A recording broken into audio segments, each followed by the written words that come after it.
कार्यक्रम के पुण्यार्जक हैं श्री राजेंद्र प्रसाद जी जैन, श्रीमती ममता जी जैन, श्री प्रशांत जी जैन, श्रीमती दिव्या जैन, पारस जैन, श्री भरत जैन, श्रीमती सौम्या जैन एवं समस्त परिवार मुंबई। नमो अरिहन्ताणं नमो सिद्धारणं नमो आयरिज्ञानं नमो भुवध्यायाणं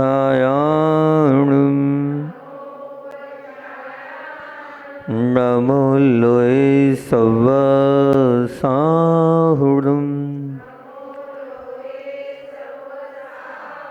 नमो अरुहन्ताणं नमो सिद्धारणं नमो आयरिज्ञानं नमो उवध्यायाणं नमो लोये सवसाहुरं।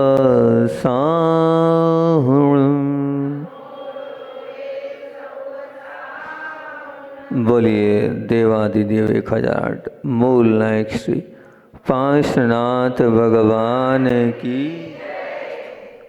परोपकारी आचार्य भगवंत विद्यासागर जी महामुनिराज की।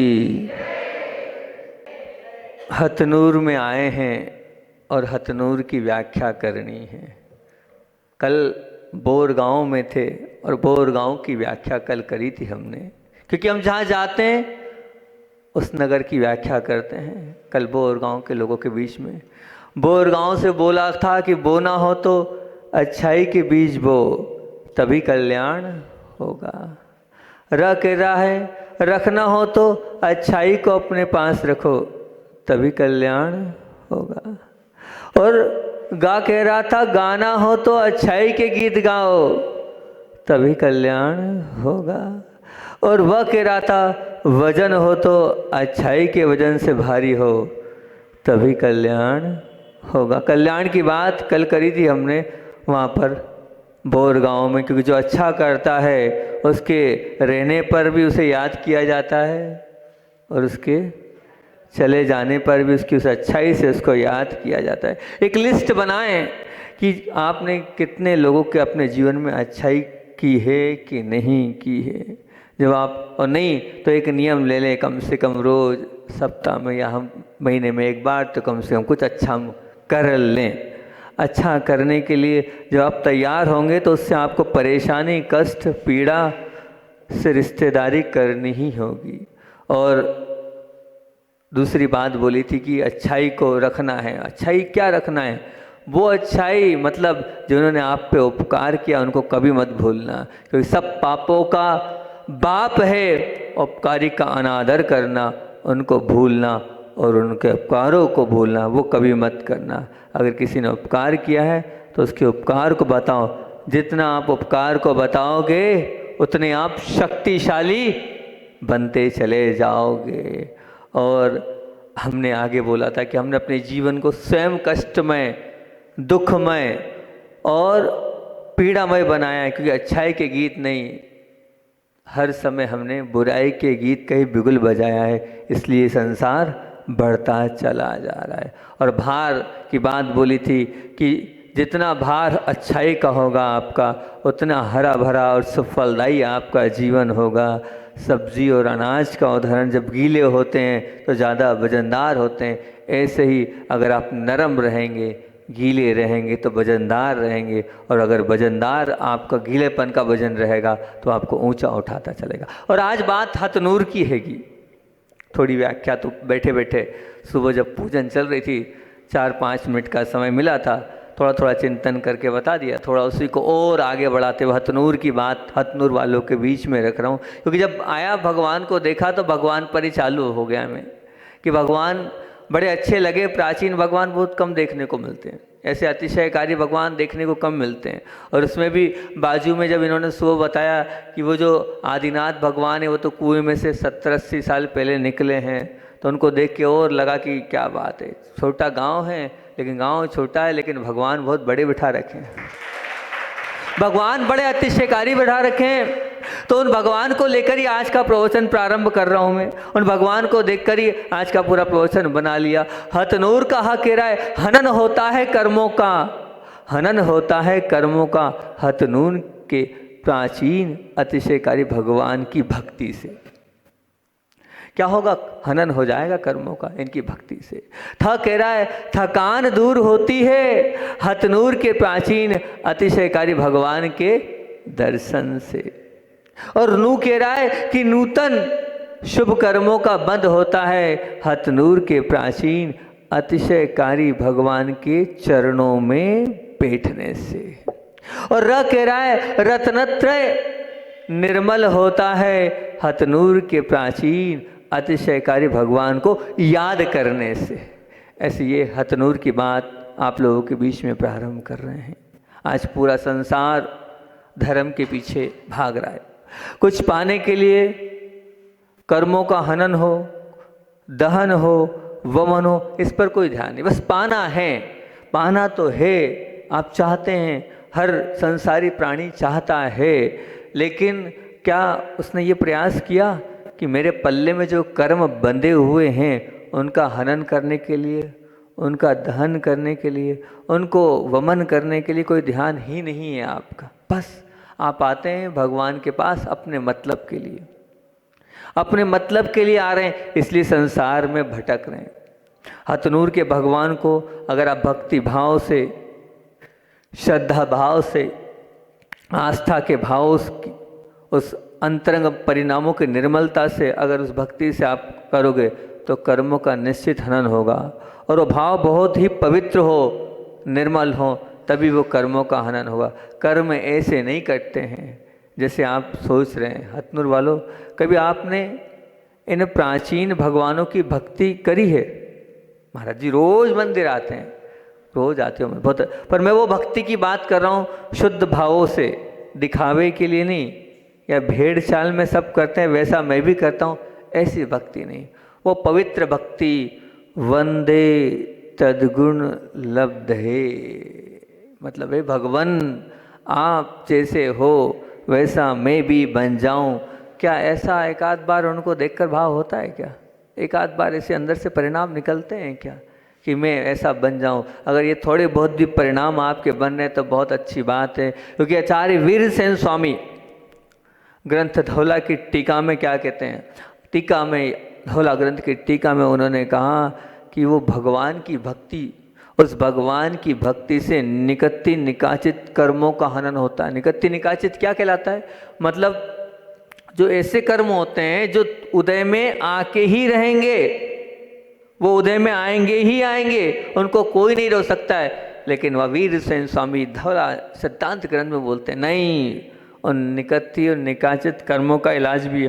बोले क्या?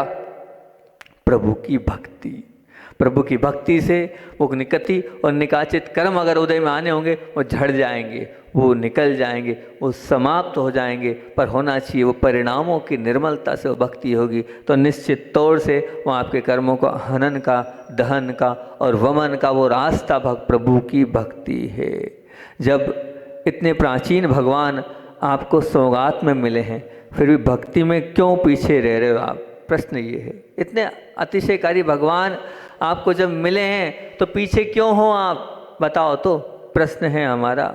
बामोरा में एक बहुत विशाल, हम जहाँ इसके पहले 52 गजा और 52 गजा के पहले बामोरा में चातुर्मास किया।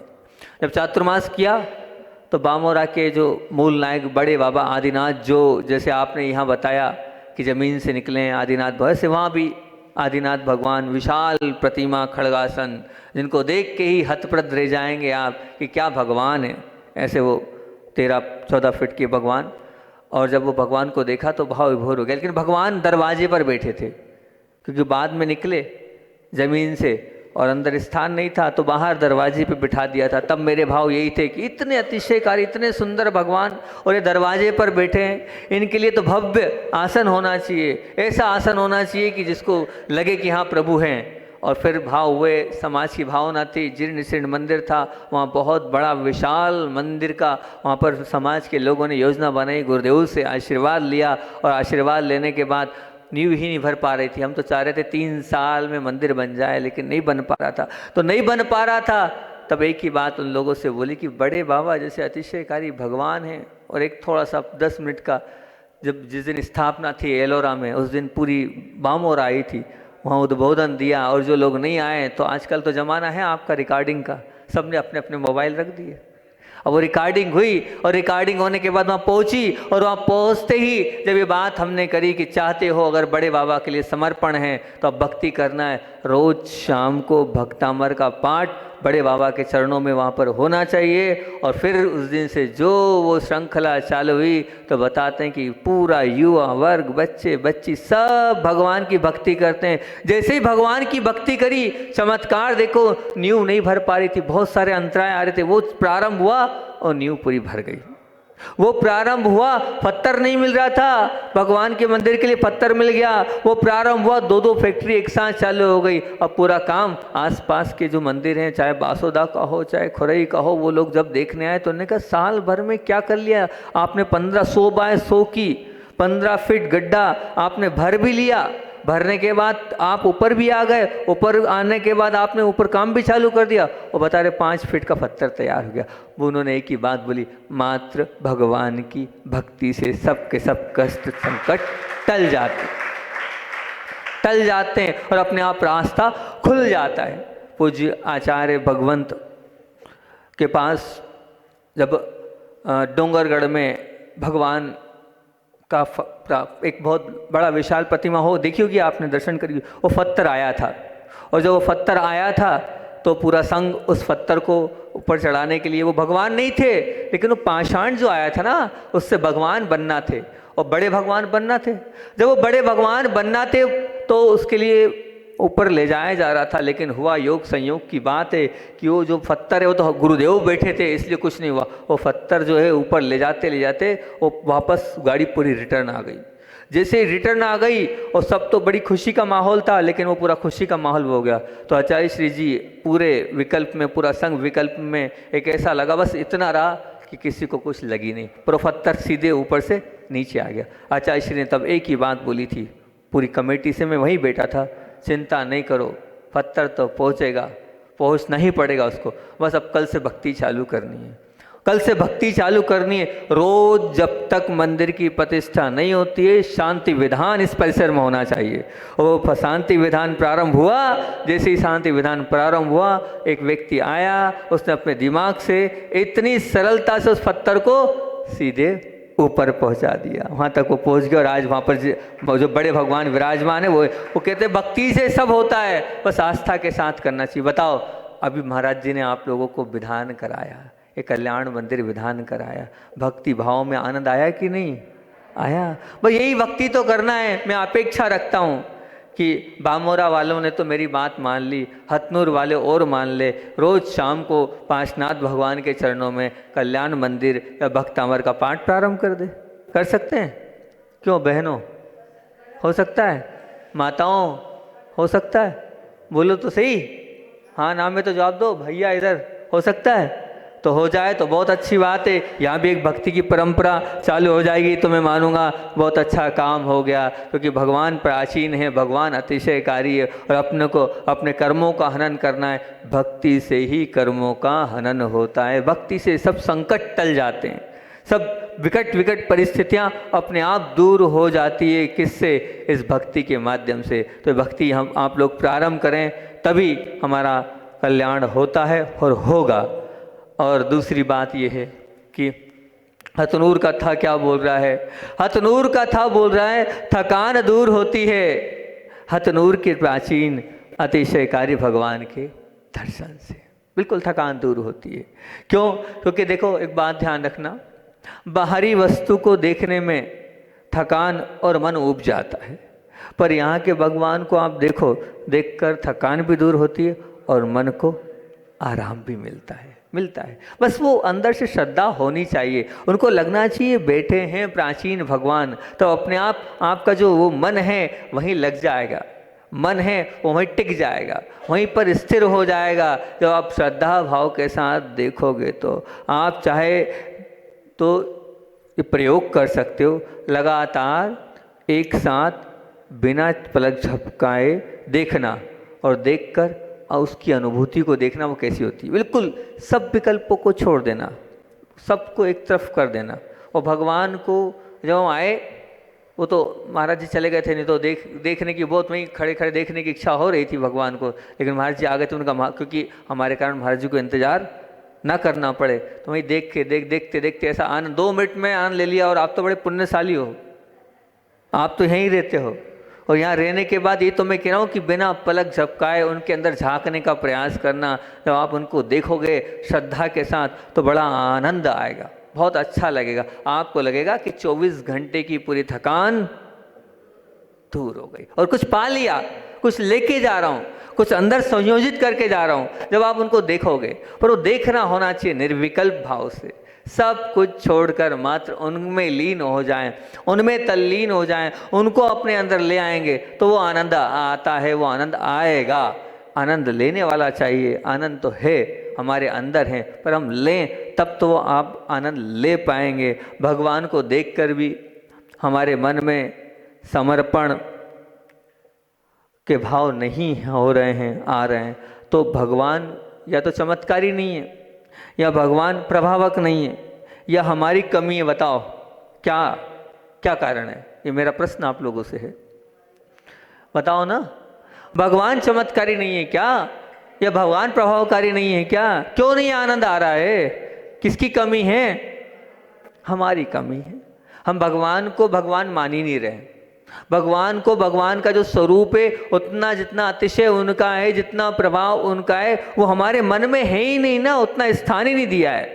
वो स्थान जब देंगे कि हाँ मेरा पुण्य है कि वो प्रभु के मैं दर्शन कर रहा हूँ, 3 लोक के नाथ के मैं दर्शन कर रहा हूँ, तो वो अहोभाव, वो आदर भाव वो आएगा अंदर से, तभी आपके अंदर वो होना चाहिए अभिनंदन भाव, तभी तो कल्याण हो पाएगा, नहीं तो नहीं हो पाएगा। ध्यान रखना, जिनके भी जो हैं, जिनसे थकान, जिनसे कष्ट, जिनसे क्लेश, जिनसे पीड़ा, जिनसे पापों का हनन होता है, वो भगवान का चमत्कार और वो अतिशय वो प्रभाव है, सब मानते हैं, फिर भी जीवन में भगवान से ज़्यादा राग है कि आपको और परिवार से ज़्यादा राग है? बताओ। और राग जब इतने अच्छे भगवान है तो भगवान से राग क्यों नहीं हो रहा है? जब पीड़ा भी हटते हैं, थकान भी लेते हैं, कष्ट भी दूर कर लेते हैं, सब समाप्त करने वाले भगवान हैं, फिर भी भगवान से राग क्यों नहीं? ये हमारा प्रश्न है। भगवान से राग क्यों नहीं है? बोलो तो, क्यों नहीं है भगवान से राग? क्या कारण है भगवान से राग नहीं होने का? क्योंकि भगवान से राग इसलिए नहीं है क्योंकि अभी हमें घर से वैराग्य हुआ नहीं है, घर से वैराग्य हुआ नहीं है, इसलिए भगवान से राग नहीं है, बिल्कुल नहीं है। अपने जीवन में एक तरफ धर्म को रखें हम और एक तरफ घर संसार को रखें। बताओ किस पर आपका ज़्यादा झुकाव है? अपने आप से पूछो ना, आपका जो झुकाव है, जो आपका समर्पण है, एक तरफ धर्म और एक तरफ घर, परिवार, दुकान, खेती, किधर है आपकी ज़्यादा मूविंग है? बस इसीलिए उसमें चमत्कार नहीं दिख रहा, और कोई बात नहीं है। क्योंकि वो हमारा दबाव और हमारा जो प्रभाव है ना, वो भगवान की तरफ नहीं है। हमारा दबाव और हमारा प्रभाव किसकी तरफ है? संसार की तरफ है। जब वो संसार की तरफ से वो दबाव प्रभाव हट जाएगा तो निश्चित तौर से हम उन भगवान से कुछ पा सकते हैं, कुछ ले सकते हैं। मैं रोज़ कुछ ना कुछ नियम देता हूँ कोई अपने प्रवचन में। कल का जो यही नियम था हमारा कि कम से कम आपको हफ्ते में, महीने भर में, कम से कम या 10 दिन में एक अच्छा काम करना है। क्या करना है? एक अच्छा काम करना जो अच्छा रहे, क्योंकि कल अच्छाई पर प्रवचन थे। आज भगवान को देखकर भक्ति पर प्रवचन प्रारंभ किए हमने, तो भक्ति पर प्रवचन तो किए हैं, लेकिन छोटी सी यही कल अभी जो बात बोली थी कि नियम तो क्या है छोटा सा हमारा, कि कुछ ना कुछ छोटी सी भक्ति करेंगे, जो लेना चाहें। सामूहिक हो जाए तो बहुत अच्छी बात है, और सामूहिक नहीं हो तो कम से कम अकेले में भी कर सकते हो, पर सामूहिक पुण्य का बहुत ज़्यादा प्रभाव पड़ता है। आचार्य श्री जी बार बार बोलते हैं कि सामूहिक भक्ति ऐसी होती है, इस सामूहिक भक्ति के माध्यम से आप जो चाहे वो करने की ताकत रखते हो, क्योंकि एक व्यक्ति और वहाँ 100 व्यक्ति की आवाज़ बहुत बुलंद होती है, हिला देती है सब। बिल्कुल जैसे कल सुबह बच्चे आए थे, तो बच्चे इतने सारे थे, आप लोग भी अर्घ चढ़ा रहे थे, आप लोग भी अर्घ चढ़ा रहे थे, और फिर जब वो आए अर्घ चढ़ाने तो पूरे मंदिर को उन्होंने हिला दिया, और पूरे बच्चों ने, कारण सामूहिक थे ना, वो इकट्ठे इतने सारे बच्चे थे, उस भजन को सबका ध्यान वहाँ आकर्षित हो गया, सबके पांव थिर गए, सबके मन में उत्साह जगा दिया। तो यही होता है जब हम करते हैं एक साथ सामूहिक, तो छोटा सा ये नियम अगर हो जाए तो बहुत अच्छी बात है। आप भगवान की तरफ झुकना चालू कर दोगे तो निश्चित तौर से घर की तरफ वह झुकाव समाप्त होता चला जाएगा, वो समाप्त हो, यही बात है। और अगली बात यही है कि नूतन और शुभ कर्मों का बंद होता है हथनूर के प्राचीन अतिशयकारी भगवान के चरणों में बैठने से। आप बैठो, कहाँ बैठो? उन भगवान के चरणों में आके बैठो। चरणों में वही बैठ सकता है, चरणों में वही बैठ सकता है जो बहुत पुण्यशाली हो। बिना पुण्य के भाव ही नहीं होते हैं भगवान के चरणों में बैठने के। क्या मतलब? आप समझ लेना, आप पापी हो, आप पापी हो क्योंकि आपके भाव नहीं लग रहे। वो क्यों नहीं लग रहे? क्योंकि आपके पास उतना पुण्य ही नहीं है। हर कोई उनके दरबार में बैठने की हैसियत ही नहीं रखता है, उसकी औकात ही नहीं है कि 3 लोग के नाथ के सामने बैठ पाए। आप नहीं बैठ पा रहे हो तो आपकी वो हैसियत क्यों नहीं है? क्योंकि आपके पास कर्मों का बंधन ही इतना है, कर्म ही ऐसे पाप बांध रखे हैं आपने कि आप बैठ ही नहीं पा रहे हो, रुक ही नहीं पा रहे हो। आचार्य श्री जी बोलते हैं, बहुत समझा रहे हैं, बहुत बता रहे हैं, पूरी अनुकूलता दिला रहे हैं कि भैया प्रतिमा ले लो, प्रतिमा ले लो, प्रतिमा ले लो। और फिर भी अगर मान लो वो प्रतिमा नहीं ग्रहण कर रहा है तो आचार्य श्री जी बोलते हैं, भैया उसका लगता है नीचे की गति का बंद हो गया है, क्योंकि जिसका त्रियंश या नरक गति का बंद हो जाता है उसकी वो पंचम गुण स्थान को नहीं ले सकता। ये अकाट्य नियम है, यह अकाट्य नियम है कि अगर आपकी गति बन गई होगी तो आप लाख प्रयास कर लो, कोई कितना ही समझा ले, नहीं होगा। तो यही है, अगर आपके फिर भी भाव नहीं बन रहे हैं तो मैं ऐसा बोल नहीं रहा हूँ, ऐसा कह नहीं रहा हूँ कि ऐसा, अगर आपके फिर भी भाव नहीं होते हैं बैठने के तो ये मान के चलना वो अच्छा काम करने के भाव नहीं हो रहे। वो आगम कह रहा है, लगता है नरक या त्रियंश गति का बंद आपने अपने जीवन में कर लिया है, तभी तो भगवान अच्छे नहीं लग रहे हैं। यह आगम की बात आपके बीच में कहीं ऐसा तो नहीं है कि आप लोगों ने नरक त्रियंश गति का बंद कर लिया है, ऐसा तो नहीं है। तभी तो भगवान से आप दूर होते जा रहे हैं, भगवान आपके जीवन में नहीं आ पा रहे हैं। विचार करना, ऐसा मैं नहीं चाहता हूँ कि आप हथनूर वाले ऐसे बने, मिले लाभ लें। क्योंकि एक बात रखना, कर्मों का बंध संसार में क्या होता है? बांधने वाला होता है, संसार में उलझाने वाला होता है। और परंतु ये बंधन तो बंधन को ही तोड़ने वाला है, क्योंकि शुभ बंध है। इस शुभ बंध के भगवान के चरणों में आने से कर्मों का बंध तो होता है, मैं ये नहीं कह रहा हूं, पर कौन से कर्मों का? शुभ कर्मों का बंध होता है। और वो जो शुभ कर्म हैं, उन शुभ कर्मों के माध्यम से ही क्या होगा? वो शुभ जब कर्म होंगे तो निश्चित वो बंधन ही बंधन को आपके तोड़ता चला जाएगा।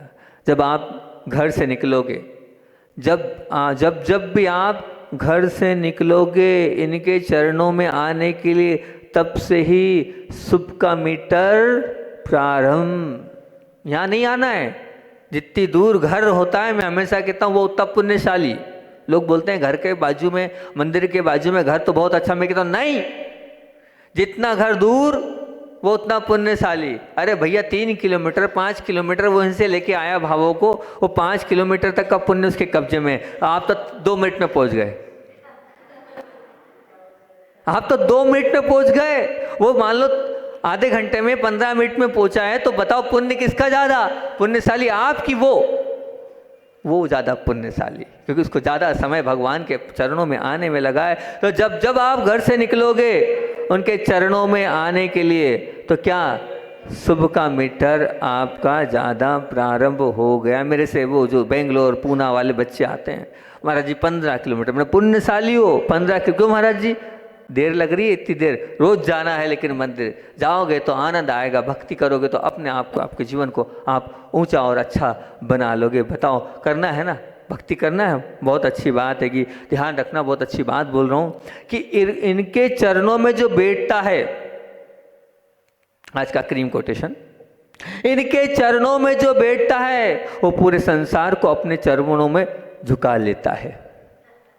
इनके चरणों में जो बैठता है वो पूरे संसार को अपने चरणों में झुका लेता है। बस आपको बैठना पर इनके चरणों में होगा, पूरा संसार आपके चरणों में आके बैठने लगेगा, पूरा संसार आपकी मानने लगेगा। सब चाहते हैं मेरी माने, मेरा होल्ड हो, मेरी पूछ परख हो, मैं जैसा बोलूँ वैसा माने। आप बस यहाँ आ जाओ और यहाँ बैठ जाओ, बस यहाँ बैठ जाओगे तो निश्चित तौर से वो पूरा संसार आपका हो जाएगा। तरीका दे रहा हूँ पर आप मानोगे तब तो। ये तो बहुत लोगों ने सुनाया है और आपने सुना है और निकाला है, ग्रहण नहीं किया है, तभी तो आप भाग रहे हो दुनिया के पीछे। दुनिया आपके पीछे नहीं भाग रही, पर जो इनके पीछे भागता है उसके पीछे दुनिया भागती है। बिल्कुल ये मान के चलना। जब इनके चरणों में बैठने से सब कुछ मिलता है तो फिर क्यों नहीं आप बैठते हो? बताओ तो, सब मिलता है फिर बैठो ना। बताओ क्यों नहीं बैठते हो? बताओ कितनी देर इनके चरणों में बैठने का नियम लेते हो? चलो ठीक है, नियम ले लो, बस कुछ नहीं करना है, बस बैठना है और निहारना है। ले लो, इतना सही नियम ले लो।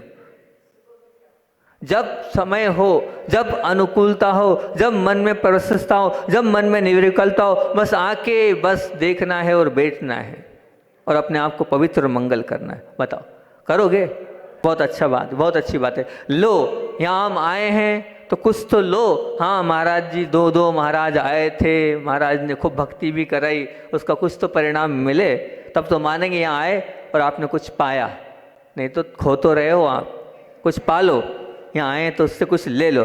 संसारी प्राणी सब जगह बैठता है, बिल्कुल सब जगह बैठता है, दुकान पर भी बैठता है वो, है ना, रिश्तेदारी में भी बैठता है वो, दोस्तों में बैठता है वो, पत्नी बच्चों के बीच में भी बैठता है। पर वो सब बैठना संसार का क्या है? कारण है। पर यहाँ थोड़ी देर भी बैठना संसार से निकालने वाला है। थोड़ी देर भी बैठना वो संसार की अटकन से और उलझन से दूर करने वाला है। ये क्यों नहीं आप बैठते हो? बैठो, प्रभु के चरणों में आकर देखो और अपने आप को पवित्र करो। ये शुभ कर्मों की दुकान है, ये जो है शुभ कर्मों की दुकान है, ये भगवान का ये मकान। आप अपने इस मकान पर अपना स्वामित्व नहीं बनाया है। आपने अपने मकान पर तो स्वामित्व बनाया है, पर इस मकान पर आपने अपना स्वामित्व नहीं बनाया। आप संसार के सबसे बड़े गरीब हैं, क्योंकि आपने जिसको जहाँ स्वामित्व बनाना था वहाँ स्वामित्व नहीं बनाया है। आपने बस वो अपना घर, वो अपना जो है दुकान, उस पर स्वामित्व बनाया। नहीं, यहाँ भी अपना स्वामित्व बनाओ, बैठो तो बहुत कुछ प्राप्त आपको मिलेगा। वो मिलना ही चाहिए, तभी तो आपका कल्याण होगा। और अंतिम बिंदु, क्योंकि अपना समय हो रहा है, अंतिम क्या है? रत्नत्रय निर्मल होता है, रत्नत्रय निर्मल होता है। हथनूर के प्राचीन अतिशयकारी भगवान के याद करने से, है ना। पहली बात क्या? भक्ति करने से, फिर दर्शन करने से, नहीं, ह से भक्ति करने से, फिर दर्शन करने से, फिर चरणों में बैठने से। अब हम चौथी बात बोल रहे हैं, उनको याद करने से। भले औरंगाबाद रहो मैडम, भले आप औरंगाबाद रहो, कोई दिक्कत नहीं है, लेकिन आपको याद आते हैं कि नहीं भगवान? जब जब भी इनको याद करोगे तो मान के चलना आप ऊर्जावान बन जाओगे, क्योंकि सबको याद करते हो पर कभी इनको याद करो, इनके बिना नहीं रह सकते हो। कभी इसे भावे कि नहीं, इनके बिना मैं नहीं रह सकती, इनके बिना मैं कहीं नहीं जा सकती, इनके बिना मेरा मन संकल्प विकल्प में आ रहा है, आकुलता व्याकुलता बढ़ रही कि मेरे भगवान छूट रहे हैं, तो मैं समझूंगा कि बहुत बड़ा काम कर लिया। जैसे आपको बाहर जाते हो तो किसकी याद आती है? माता की, माँ की भी आती है, बहन को आती है माँ की याद, पिताजी की याद, भाई की याद आती है ना, ऐसे जब बाहर जाओ तो भगवान की भी तो याद आनी चाहिए। मेरे भगवान के दर्शन छूट रहे हैं, ये याद आ रही कि नहीं? याद आएगी तभी अटैचमेंट है, नहीं तो अभी डिटैचमेंट है, अभी अटैचमेंट नहीं है। अभी अटैचमेंट तभी होगा जब भगवान की याद आनी चाहिए। वो भगवान याद आनी चाहिए। जब जब आप इनको याद करोगे, आपका सम्यक दर्शन, सम्यक ज्ञान, सम्यक चैत निर्मल, महानिर्मल और महापवित्र बनता चला जाएगा। आपकी सम्यक दर्शन पुष्ट होता चला जाएगा। बस याद करना पड़ेगा किनको? इन प्रभु को। जब जब याद करोगे तब पवित्रता आपकी बढ़ती चली जाएगी। आचार्य भगवान का संस्मरण तो सुनाना है, लेकिन समय आपका ज़्यादा हो रहा है। इन चारों को फिर से रिपीट कर देता हूँ क्योंकि समय हो गया है। हनन होता है कर्मों का, ध्यान रखना हथनूर वालों, हनन होता है कर्मों का हथनूर के प्राचीन अतिशयकारी भगवान की भक्ति से। थकान दूर होती है, थकान दूर होती है हथनूर के प्राचीन अतिशयकारी भगवान के दर्शन से। नूतन शुभ कर्मों का बंध होता है हथनूर के प्राचीन अतिशयकारी भगवान के काय में बैठने से, चरणों में बैठने से। और रत्नत्रय निर्मल होता है हथनूर के प्राचीन अतिशयकारी भगवान के को करने से, क्या करने से? याद करने से। इतने रखते हैं, समय आज ज़्यादा हो गया। आचार्य भगवान का संस्मरण कल देखेंगे, आपका पुण्य रहेगा। तो बोलिए आचार्य भगवान विद्यासागर जी महामुनि राज की। कल हथनूर की व्याख्या करी थी हथनूर वालों के सामने। हथनूर का ह कहता है हनन होता है कर्मों का हथनूर के प्राचीन अतिशयकारी भगवान की भक्ति से। थ कहता है थकान दूर होती है हथनूर के प्राचीन अतिशयकारी भगवान के दर्शन से। और नु कहता है नूतन कर्मों का, वो भी शुभ कर्मों का बंध होता है हथनूर के प्राचीन अतिशयकारी भगवान के चरणों में बैठने से। और फिर था क्या? हथनूर का र कहता है रत्नत्रय निर्मल होता है हथनूर के प्राचीन अतिशयकारी भगवान को याद करने से। अपनी ये कल का आपको इस हथनूर की पूरी व्याख्या कल हमने आपके बीच में करी थी। आज बात करते हैं शरीर की, मन की और आत्मा की। आपके पास शरीर भी है, आपके पास मन भी है और आपके पास आत्मा भी है। अब ये क्या है, इनका क्या स्वभाव है? जैसे पत्थर का स्वभाव है नीचे आना। पत्थर का क्या स्वभाव है? नीचे आना। आएगा, कितने भी ऊंचे गिराओगे नीचे आएगा ही आएगा, नीचे आएगा। आँख का स्वभाव है ऊपर जाना। बिल्कुल वो ऊपर जाती कि नहीं? आँख का स्वभाव क्या है? वो ऊपर चली, जलाओगे तो वो ऊपर जाएगी ही जाएगी, निश्चित तौर से ऊपर की ओर बहेगी। और वायु का स्वभाव है आड़ा तिरछा बहना। ये स्वभाव है, इसमें कोई बदलाहट नहीं। वैसे ही शरीर का स्वभाव क्या है? शरीर का स्वभाव है परतंत्रता। शरीर का क्या स्वभाव है? परतंत्रता। क्योंकि आहार इसको चाहिए, पानी इसको चाहिए, ऑक्सीजन इसको चाहिए। तो ये क्या, इसके बिना रह सकता है कोई? रह के बता दे। आहार, पानी और वायु के बिना कोई रह के बता दे तो क्या हो गया? ये इसका स्वभाव, शरीर का स्वभाव क्या है? परतंत्रता। अब आत्मा की बात आती है। आत्मा कैसी है? तो बोले आत्मा तो स्वतंत्र है। कैसे स्वतंत्र है? उस आत्मा को ना तो आहार चाहिए, ना पानी चाहिए, ना कुछ चाहिए, मात्र कोई उस किसी की कोई अपेक्षा नहीं। तो आत्मा कैसी है? स्वतंत्र हो गई। अब आती है बारी काय की। तीसरा नंबर पे क्या था? क्या है आपके पास? मन। अब मन का स्वभाव क्या है? मन का स्वभाव दो प्रकार का है। शरीर का पक्ष रखने वाला मन जो है वो परतंत्र है, और आत्मा का पक्ष रखने वाला वो मन स्वतंत्र है। मतलब मन भी दो प्रकार से हो सकता है। आप शरीर के वशीभूत हैं तो परतंत्र हैं, और अगर आपने आत्मा का विचार किया तो आप स्वतंत्र हैं। मतलब सद्गुण, सत्कार्य, समाधि, सद्बुद्धि, सद्गति, परम गति वाला मन स्वतंत्र मन है। फिर से बोलूं, सद्गुण, सत्कार्य, समाधि, सतबुद्धि, सदगति, परम गति की ओर बढ़ने वाला जो मन है वह स्वतंत्र मन है। जैसे मान लीजिए अभी आपको तीर्थ क्षेत्र पर जाना है, तो यहीं से फ़ोन लगाएंगे आप कि वहाँ कमरा बुक हुआ नहीं हुआ, वहाँ की क्या क्या व्यवस्था है, सब कुछ आपको चिंता है। तो अभी ये जो मन है क्या है, ये परतंत्र मन है। स्वतंत्र मन आगे की और कल की और अगले पल की चिंता नहीं करता है। अच्छा ये बताओ, दिन भर में आपके विचार क्या चलते हैं? शरीर के प्रति आस्था के चलते हैं कि आत्मा के प्रति आस्था के चलते हैं? शरीर की बात आप दिन भर ज़्यादा करते हैं कि आत्मा की बात ज़्यादा करते हैं? शरीर की बात दिन भर आप ज़्यादा करते हैं, इस शरीर के क्योंकि पीछे पड़े हुए हैं। अब मैं व्याख्या करता हूँ, मन की ही बात चल रही है तो मन की ही बात कर रहा हूँ। मन को 5 प्रकार से व्याख्यायित कर रहा हूँ। कितने प्रकार से? अब आप अपने आप को तोलना और अपने आप को देखना, ये जो मैं 5 प्रकार के मन आपके बीच में रख रहा हूँ, इसमें आप कौन से मन वाले हैं? आपका मन कैसा है?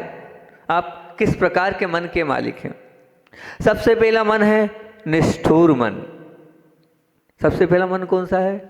निष्ठुर मन।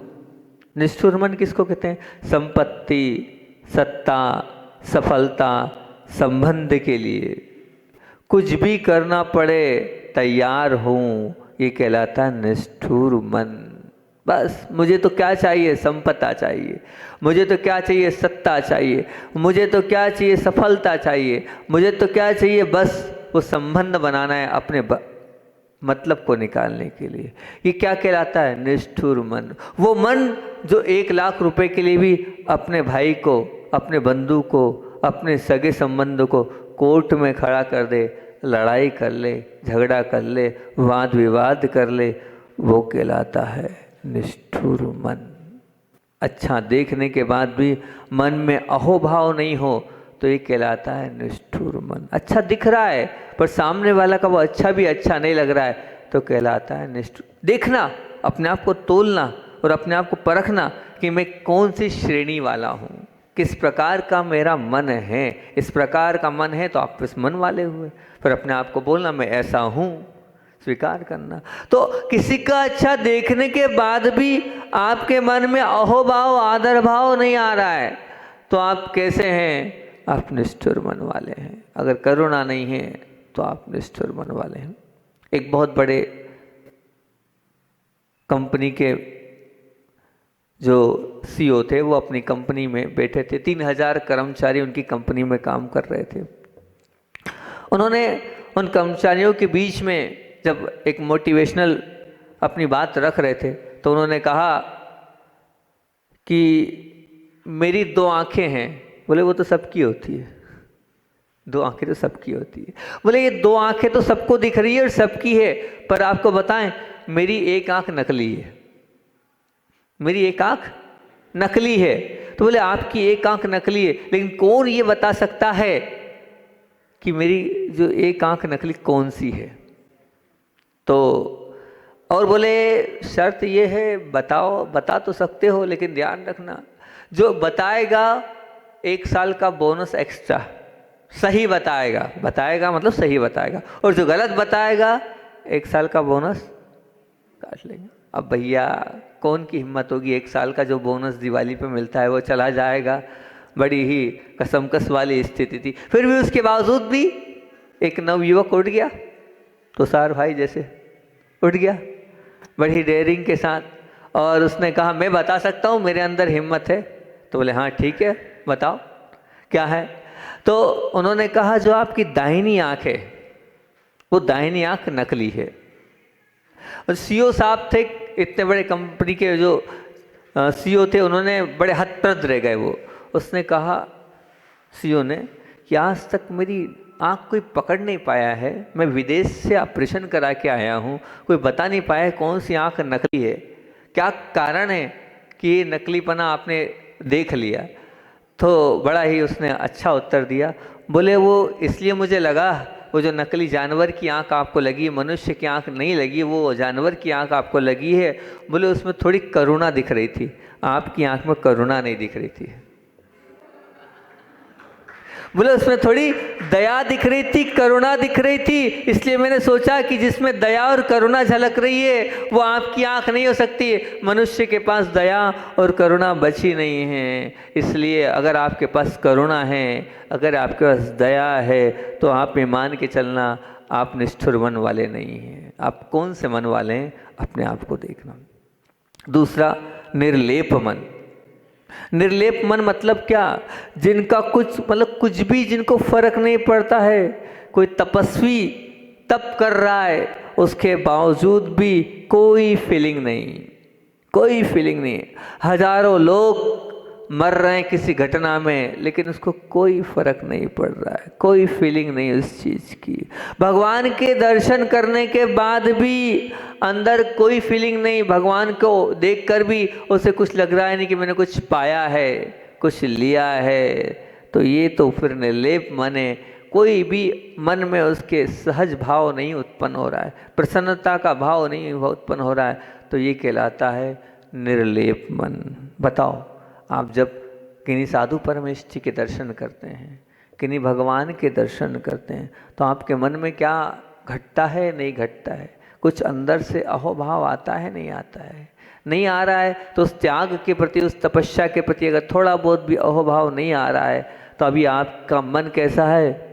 निर्लेप मन है। परखना अपने आप को, देखना अपने आप को, आपका मन किस प्रकार का है। तीसरा मन, संवेदनशील मन। तीसरा मन संवेदनशील मन है। जब थोड़ा सा भी अंदर से कंपन होने लगे तो समझना धर्म प्रारंभ हो गया है। जीवन में दूसरों के दुख से आप अगर दुखित हो रहे हैं, कष्ट और पीड़ा में आपको लगता है कि नहीं ये दुख क्या है, मेरा दुख है, उस सामने वाले का दुख नहीं है, उसे कष्ट हो रहा है और उससे ज़्यादा पीड़ा अगर आपको लग रही है, तो आपका मन कैसा है? संवेदनशील मन है। आपको दूसरों के कष्ट अगर अपने लग रहे हैं तो वो संवेदनशील मन है। दूसरे के दुख अगर आपको अपने लग रहे हैं तो वो संवेदनशील मन है। बताओ, यहाँ इतने सारे लोग बैठे हैं, हथनूर वाले भी बैठे हैं, एलोरा वाले भी बैठे हैं, संवेदनशीलता है तुम्हारे अंदर? कभी दूसरों के दुख में आप स्वयं दुखित हुए हो? किसी की पीड़ा को आपने अपनी पीड़ा माना है? हम ध्यान कराते तो क्या बोलते हैं उसमें? क्या बोलते हैं? नहीं, सहनशील नहीं, दुख वाली बात में क्या बोलते हैं? दूसरों के दुखों को ही मैं अपना दुख मानने वाली आत्मा हूँ, ये बोलता ना। और क्या, मैं सबके प्रति क्या भेजती हूँ? दुआ देने वाली आत्मा हूँ, सबको सुख देने वाली आत्मा हूँ। वो कब बनेगी? जब संवेदनशील मन आपका होगा, तब बनेगा। अब वो तीसरा, चौथा मन कौन सा है? तो बोले चौथा मन धार्मिक मन। मतलब जिसके मन में सत्क्रिया, सत्कार्य करने का मन हो, वो धार्मिक मन कहलाता है। जिसका मन, हाँ भैया महाराज जी आए हैं, विधान हुआ है, विधान में चलें, बैठ जाएं, महाराज जी आए हैं प्रवचन सुनने के लिए, बैठ जाएं, ये मन जो कहला रहा है, ये धार्मिक मन है। ये अंदर से धर्म के प्रति आपकी आस्था है। संपत्ति और समय, दो चीज़ें आपके पास, संपत्ति भी है और समय भी है। अगर ये संपत्ति अधिक हो और आपके पास मान लो समय भी अधिक हो, तो आपके मन में क्या विचार चलता है? उस समय को कहाँ पर बिताऊं, उस संपत्ति को कहाँ पर इन्वेस्टमेंट करूं? बताओ। दो चीजें, समय अधिक है, संपत्ति अधिक है, दोनों आपके पास अधिकेगी। अब समय भी अधिक है, वृद्ध अवस्था है, हमारे पाटनी जी जैसी सब रिटायरमेंट हो गए, अब उस समय को वो कहाँ लगा रहे हैं आप देख लो।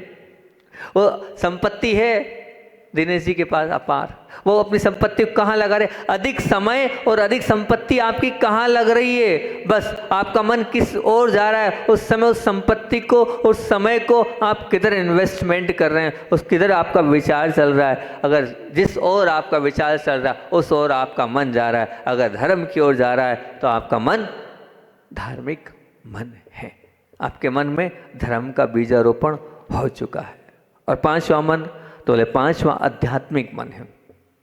आध्यात्मिक मन मतलब क्या कहलाता है? उदारता, सरलता, पवित्रता, प्रसन्नता, जिस आत्मा के अंदर है, और वो भी किसके लिए, जो आत्मा के लिए समर्पित है, आत्मा के प्रति ही जिसका अहोभाव हो रहा है, वो कहलाता है आध्यात्मिक मन। वो कहलाता है आध्यात्मिक मन।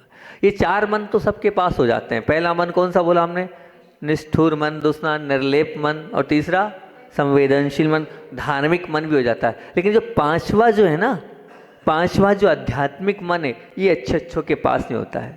साधुओं के पास तक वो आध्यात्मिक मन नहीं रह पाता है। वो आत्मा तक जा ही नहीं पाते हैं, वो आत्मा तक विचार ही नहीं कर पाते। वो है आत्मा, शरीर अलग है, आत्मा अलग है, यहाँ तक भेद विज्ञान ही नहीं कर पाते हैं और कभी आत्मा में जा ही नहीं पाते हैं। बताओ, आज ये 5वां मन अगर आपके पास आ गया और ये 5वें मन की पूरी 5वें मन के लिए पूरी ताकत से आपको अपने विचार कर लिया, तो समझना आपका जीवन सफल हो जाएगा। कभी 2-5 मिनट बैठे हो कि मैं अलग हूँ और आत्मा अलग है, ये शरीर अलग है और आत्मा अलग है, बैठे हो, कभी विचार किया? नहीं ना, 5वां मन नहीं हो पाता है। कह रहा ना, 4 मन तक सब आ रहे हैं, ये 5वें मन तक कोई नहीं आ पा रहा है। 4 मन में तो अभी धर्मात्मा भी बहुत सारे लोग बैठे हैं, रोज़ प्रवचन सुनने भी आए हैं, रोज़ विधान करने भी आए हैं, परंतु आध्यात्मिक मन किसी के पास नहीं है। बस आध्यात्मिक मन अगर आपका बन जाएगा, तो वो आध्यात्मिक मन अगर आपका आ गया, तो ये मान के चलना सचमुच में आप भगवान बनने की तैयारी में लगे हैं। तो यहीं इतना ही बोलूँगा। कल हमने पाठ की बात बोली थी, आप पाठ के लिए तैयार हो गए थे कि हम पाठ भी करेंगे। आप लोगों ने, महिला मंडल ने स्वीकृति दी, पुरुष वर्ग ने भी स्वीकृति प्रदान करी कि हम शाम को आएंगे और आरती और पाठ करेंगे। और अब इतना कह रहा हूँ कि 2 मिनट बैठना, 5 मिनट बैठना, कुछ मत करना इन भगवान, क्योंकि अपना तीसरा बिंदु चरणों में बैठना है। चरणों में बैठकर इतना ही विचार करना, शरीर अलग है और आत्मा अलग, इससे ज़्यादा कुछ नहीं करना है। आध्यात्मिक मन को बनाने के लिए शुरुआत की अवस्था में क्या बोलना है, शरीर अलग है और आत्मा अलग है। 2, 3, 4, 5 मिनट, सिर्फ इसके अलावा और कुछ नहीं विचार करना। शरीर अलग है, आत्मा अलग है, शरीर अलग है, आत्मा अलग है। इससे जो क्या होगा महाराज जी, कर तो लेंगे, इससे जो आपको सबसे बड़ा आपके अंदर जो पावर आएगा, शांति का अनुभव होगा आपको। आपके अंदर एक ही भी हाल सबके अंदर कि आप बहुत एग्रेसिव नेचर के, बहुत जल्दी गुस्सा आ जाता है, थोड़ी सी बात आपको सहन नहीं होती है, और जरा से में आप क्या हो जाते हो, सामने वाले पर हावी हो जाते हो। जब बार बार आप शरीर अलग है, आत्मा, बहुत बड़ा महामंत्र है ये आध्यात्मिक मन को उजागर करने के। जब ये बार बार आप रोज रोज करोगे ना, तो आपको अपने आप शांति का अनुभव होगा, सहन शक्ति आपकी बढ़ती चले जाएगी, और आपको जो सामने जब परिस्थितियां आएगी तो उनको बड़े सरल और सहज भाव से आप एक्सेप्ट कर लोगे। पर करना क्या पड़ेगा, करना क्या पड़ेगा, बोलो ना, मंत्र क्या है, शरीर अलग है और आत्मा अलग है, तब कहीं जाकर आपके अंदर वो सहनशील आ पाएगी। उसके लिए आपको 4 प्रकार के तप करना पड़ेंगे। सबसे पहला तप क्या, खंती सूरा। खंती सूरा मतलब क्या, ये पहला पराक्रम आपके अंदर होना चाहिए, हमेशा क्षमा करने के भाव। हमेशा कैसे भाव, क्षमा करने के भाव। जैसे वो जो डायमंड होता ना, कीचड़ में, तो कीचड़ में भी अगर वो डायमंड है, डायमंड लिप्त है, मतलब क्या कहते हो आप उसको, हीरा लिप्त है, तब वो अगर उसी में पड़ा रहे, लेकिन उस हीरे को कोई फर्क नहीं पड़ता है। इसी प्रकार से आप वास्तविकता में शरीर और आत्मा अलग अलग करोगे ना, तो डायमंड की तरह बन जाओगे, और डायमंड की तरह बाहरी वस्तुएं कभी भी आपको कुछ नहीं कर पाएगी। कर्म सत्ता का श्रेष्ठतम उपकार ये कि हमें मन दिया है, पर मन का और उस कर्म सत्ता का अगर हम वास्तविकता में इस मन के माध्यम से ही अपनी कर्म सत्ता को हम समाप्त कर सकते। बस मन को क्या बनाना है, आध्यात्मिक मन, और आध्यात्मिक आत्मा की ओर आएगा। लेकिन नहीं ना भैया, जैसे धागे में अगर गांठ है तो वो सुई में जाएगी, नहीं जाएगी। गले में गांठ है तो भोजन अंदर जाएगा, नहीं जाएगा। अगर मन में गांठ है तो प्रभु और प्रभु के वचन अंदर नहीं जाने वाले हैं। इसलिए गांठ को निकालो, अंदर कुछ है तो उसको बाहर करो और आत्मा की बात करो और क्षमा भाव धारण करो, तो आध्यात्मिक मन बनेगा। तप सूरा, तप का पराक्रम करने वाला होना चाहिए। मतलब मन में पैदा होने वाले गलत इच्छाएं, मन के पैदा होने वाली गलत भावनाओं को रोकना ही तप है। सब कर रहे हो मतलब, लेकिन फिर भी धर्म करते करते भी मन के विकार अगर आप शांत नहीं कर पा रहे हो तो नहीं। अभी सबसे पहला तप आपको यही करना है कि मन के जो विकार आ रहे हैं उनको रोकना है। विजाति के प्रति अगर आपकी दृष्टि जा रही है उसको रोकना है। मन की इच्छाओं को रोकना बहुत बड़ा तप है, बहुत बड़ा तप है। इच्छा निरोध तप, यही आचार्य उमा स्वामी ने कहा है कि मन में जो चल रहा है उसको हम रोक दें, उस पर कंट्रोल कर दें तो एक बहुत बड़ा तप हो जाएगा।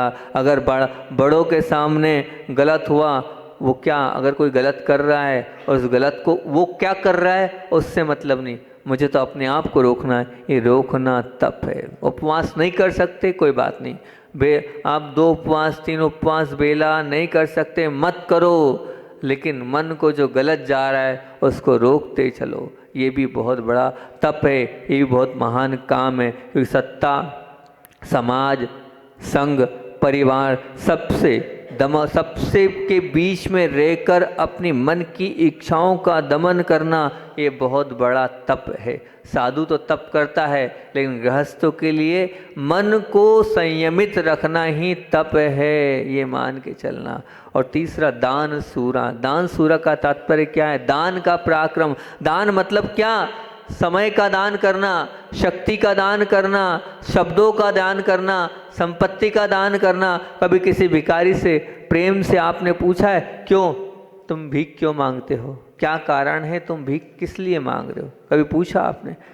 पूछा कभी किसी भिखारी से? अगर आप किसी भिखारी से ऐसा पूछ रहे हो तो ये क्या कर रहे हो? आप समय का भी दान दे रहे हो और सामने वाले की भावनाओं से ओतप्रोत हो रहे हो। तो बिल्कुल ये अभयदान होगा, ये समाधि दान होगा, ये स्वयं ये मान के चलना, उसके लिए स्वास्थ्य दान होगा। इसलिए क्या करना है, अगर आपको लगता है दान देना है, पैसे का दान मत दो, परंतु आप ये उससे पूछ भी लोगे, ये बहुत बड़ा दान हो जाएगा, ये बहुत बड़ा दान हो जाएगा। अब मैं आपसे पूछता हूँ, आपको जो मिला है वो किसको दोगे? ये नहीं, मैं ये नहीं पूछ रहा हूँ आपको जो मिला है वो किसको दोगे, लेकिन आपको क्यों मिला है ये पूछ रहा हूँ। आपको जो मिला है किसको दोगे ये नहीं पूछ रहा हूँ। आपको जो मिला है आप उसको क्या, आपको क्यों मिला है, विचार किया आपने? ये पैसा, धन, सब कुछ आपको जो मिला क्यों मिला है? ये अच्छा शरीर क्यों मिला है? बोलो ना, क्यों मिला है? अरे ये अच्छा क्यों मिला भैया? इतना दिमाग अच्छा क्यों मिला है? ये सुंदर चेहरा क्यों मिला है? ये पैसा क्यों मिला है? पहले कुछ पुण्य किया था इसलिए मिला है। अब आगे मिलेगा कि नहीं उसका कभी लेखा जोखा किया? आगे ये सब कुछ मिलेगा कि नहीं? आगे जब ही मिलेगा जब आप कुछ, क्योंकि क्यों मिला है इस पर विचार फिर मिलेगा। ये मैं नहीं कह रहा हूँ आप दान करो, पैसा दान करो, सब करो, ये नहीं बोल रहा। क्यों मिला है इस पर विचार करना, और क्यों नहीं मिल रहा है इस पर विचार करना। तो अगर आप चाहते हो आगे इससे अच्छा मिले तो कुछ ऐसा करो जब जाके आपका सब कुछ भला होता चला जाएगा। क्योंकि खंती सूरा बनने के लिए जीवों के प्रति सद्भाव चाहिए, और तप सूरा बनने के लिए सहन शक्ति होगी, तब आप तप सूरा बन पाओगे। और दान सूरा बनने के लिए आपके पास जो है उसका सदुपयोग करोगे। जब आप सदुपयोग करते चले जाओगे तो निश्चित तौर से आपका भला होता चला जाएगा, आपका कल्याण होता चला जाएगा। अगर आप वास्तविकता में अपना कल्याण करना चाहते हो तो ना निष्ठुर मन रखना है, ना निर्लेप मन रखना है, संवेदनशील मन हो, धार्मिक मन हो, लेकिन सबसे ज़्यादा जरूरी कौन सा मन चाहिए? कौन सा मन? आध्यात्मिक मन। आपका आध्यात्मिक मन होगा तभी होगा जब एक ही मंत्र आपको दिया है। ज़्यादा बहुत समय सार नहीं पढ़ा रहा हूँ, इतनी सी बात कर रहा हूँ कि क्या बोलना है आपको। आज का हमारा नियम यही है कि हम 2 मिनट 3 मिनट 4 मिनट क्या बोलेंगे? शरीर अलग है, आत्मा अलग है, शरीर अलग है, आत्मा अलग है। इस मंत्र का हम जाप करेंगे तो निश्चित तौर से हमारा वो मन आध्यात्मिक मन बनेगा। क्योंकि यहाँ मैं मानता हूँ 25% लोग धार्मिक मन वाले तो होंगे, 100% तो कैसे कह दूँ मैं, है ना। 25-30% लोग धार्मिक मन वाले होंगे जिनका मन है आप प्रवचन सुनना है और हमें विधान करना है। लेकिन यहीं तक नहीं है ना, यहीं तक आप यहीं आके सीमित हो गए हो, आप आत्मा तक नहीं आ पा रहे हो। यहाँ तक नहीं, हमें आगे बढ़ना है। और आगे बढ़ने के बाद आध्यात्मिक मन की ओर पहुंचना है, तभी हमारा कल्याण होगा। आचार्य भगवान का संस्मरण सुनाकर अपनी बात को विराम करूंगा। पूज्य गुरुदेव जब ब्रह्मचर्य अवस्था में थे और अपनी दादिया ग्राम की बात चल रही है, और दादिया ग्राम में ब्रह्मचर्य अवस्था में आचार्य भगवान विराजमान थे, और जब विराजमान थे छगन लाल जी पाटनी आचार्य भगवान ज्ञान सागर जी महाराज के दर्शन करने पहुँचे। और गुरुवर ज्ञान सागर जी के दर्शन करने के बाद जब पाटनी जी ने, छगन लाल जी ने कहा, क्या आचार्य श्री जी आपको नहीं लगता है ये आप बहुत बड़ा कदम उठा रहे हैं, ये विद्याधर को सीधे मुनि दीक्षा दे रहे हैं, ये कदम ठीक है, ये आपने सोचा इस विषय में? तो उन्होंने कहा कि देखो भैया ऐसा है, मैंने सब तरफ से उसकी परीक्षा कर ली है ये, और मेरी अब इतनी उम्र बाकी नहीं है कि मैं बाद में कब उसको छुल्लक बनाऊं, कब एलक बनाऊं। और फिर मेरा तो ये भाव है कि मैं कुंद कुंद को इतना पढ़ा रहा हूँ, आत्मा को इतना सिखा रहा हूँ, उस कुंद कुंद को वो पढ़ा तो लिया, लेकिन प्रैक्टिकल कब करेगा, उसका अनुभव कब करेगा। इसलिए जो है मैंने सब तरह से परीक्षा कर ली है, और मेरी उम्र अब ज़्यादा बची नहीं है, अब मुझे किसी के विरोध की परवाह नहीं है। जब 8 वर्ष में मुनि दीक्षा दी जा सकती है आगम के अनुसार से, तो अभी वो दीक्षा के योग्य है, मैं पूरी तरह के साथ हूँ। और मैं समाज के विरोध से मतलब नहीं, मुझे आगम विरुद्ध कोई काम नहीं कर रहा हूँ जो मैं किसी से डरूं। अब उसके बाद जब छगनलाल जी पाटनी ने ब्रह्मचारी विद्याधर जी के पास बैठे और उनसे बोले देखो भैया जी, ये जो मोक्ष मार्ग है तलवार की धार पर चलने के समान है, और आप ये मान के चलना कि ज्ञान सागर जी महाराज जी का अब ज़्यादा समय नहीं है, और फिर आपको बाद में अकेले रहना पड़ेगा, और अकेले रहने के बाद क्या आप सब कर पाओगे, ऐसी चर्या को आप पाल पाओगे? तो उन्होंने बड़ी दृढ़ता के साथ क्या जवाब दिया, उन्होंने यही कहा कि देखो चर्या की बात तो मैं कह देता हूँ, जैसे वो बैठे हैं बस वैसी ही चर्या पाल कर मैं आपको बताऊंगा। और ज्ञान की बात तो ऐसा है कि ज्ञान का तो मैं नहीं कह सकता, उसकी अपेक्षा मुझसे मत करो, पर चारित्र पालने के मामले में मैं चोखा रहूँगा। उनने जैसा चारित्र बताया है उससे अच्छा ही पालूंगा, यहाँ पर विश्वास करना। जैसे ही छगन लाल जी ने वो बात सुनी, उनकी आंखें नम हो गई कि एक दक्षिण भारत का आया और उत्तर भारत का कैसे क्या मेल जोल हो रहा है, और किस प्रकार से वहाँ समशीतोष्ण वातावरण है, और यहाँ इतनी कठिन परिस्थिति में सहन कर रहे हैं। और वो जो देख रहे थे, उनका कहना ये था कि हम देख रहे थे कि इस ब्रह्मचर्य अवस्था में भी साधुओं के जब सामायिक प्रतिक्रमण पूरा व्यवस्थित करते थे, तो ऐसा लगता था उनकी चर्या को देख के कि ये कोई पूर्व भव के मुनिराज थे, पूर्व भव के त्यागी थे। ऐसी साधना, अथक साधना वो इसीलिए कर रहे थे कि मुझे क्या बनना है, मुझे तो मुनि बनना है, और मुनि भी कैसे बनना है, उत्कर्ष साधक बनना है। और जब आचार्य ज्ञान सागर जी ने उनकी परीक्षा करी है, तो वो तो उत्कर्ष साधक थे, और अब वो आपके सामने भी दिख रहे हैं कि उन्होंने कैसी उत्कर्ष साधना करी है, और उस उत्कर्ष साधना के माध्यम से उस पूरे संघ को गुरुकुल बनाया है। वो आचार्य ज्ञान सागर की पहली दृष्टि थी कि उस छोटी सी उम्र में भी उन्होंने दीक्षा दी, और उनका तो कल्याण किया ही किया, साथ में हम सबका भी कल्याण किया। हम सबका भी कल्याण उनके जैसे हम बनी सी भावना से बोले आचार्य भगवान विद्यासागर जी महामुनि राज की। इस कार्यक्रम के पुण्यार्जक थे श्री राजेंद्र प्रसाद जी जैन, श्रीमती ममता जी जैन, श्री प्रशांत जी जैन, श्रीमती दिव्या जैन, पारस जैन, श्री भरत जैन, श्रीमती सौम्या जैन एवं समस्त परिवार, मुंबई।